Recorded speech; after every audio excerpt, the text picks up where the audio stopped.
Ganito kami pag day off, kapag Sunday, buhay ng mga kunyang.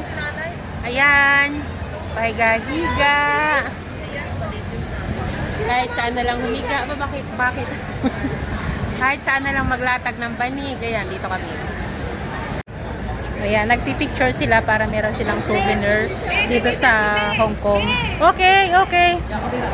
Okay, ayan. Meron pwede kang mag-gown dito. Ayan, tapos meron mo mga abay. Inaaya nila ako kaya lang ayoko dahil sayang ng $30 pagkain ko na. Siguro pag medyo nakakaluwag-luwag, nakaka-il pala, pwede na rin ako magpa-gown. Ayan, sila. Ang cute, ang ganda. Ayan, babalik na kami guys. At yung mga kasama ko ay nagsiselfie doon. Ayan, nagsiselfie sila doon sa likod. Ayan, hintayin ko na lang sila dito kasi tinatamad ako mag-selfie. Mag-video na lang ako.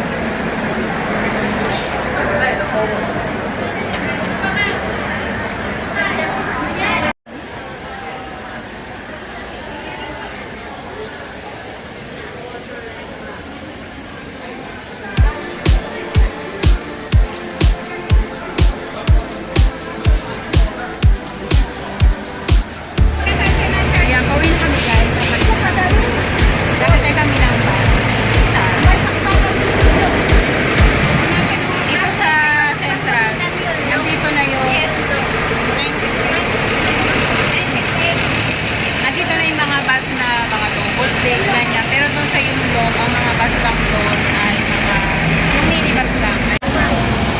Ito, 968 ang aming sasakyan. 968. Yes. 968.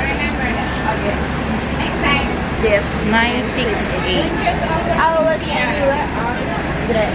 968 papunta doon sa Yunlong. Dahil wala pa akong octopus, cash muna yung aking ibinabayad.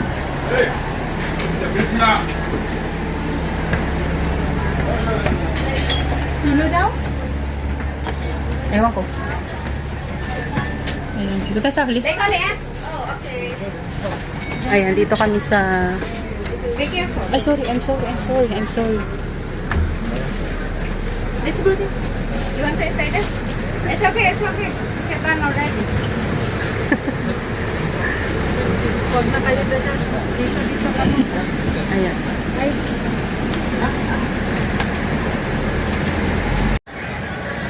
Uwian na guys. Tapos na ang maghapong day off ng mga kunyan. Kumusta ang day off? Pagoda? No, pagoda ang day off. Pagoda. Oo nga. Ngayon lang kami maganda kapag day off. Kapag normal days, mukha talaga kaming katulong na katulong. Ngayon mukha kaming lubuying pusa. Ganyan. Walang kakulay-kulay ang mukha, namumutla, ganyan. So dito kami ngayon sa park. Nasa park kami. Naghahantay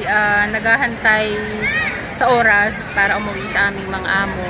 Habang naghahantay, ayan, paupo-upo muna dito sa park, ganyan, sa mga upuan. Dahil alas 6 pa lang naman ang...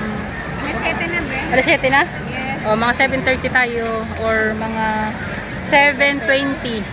7:20 sasakayin na kami ng bus para eksakto before 8 nandun na kami sa loob ng bus. Okay, see you on my next day off. Bye!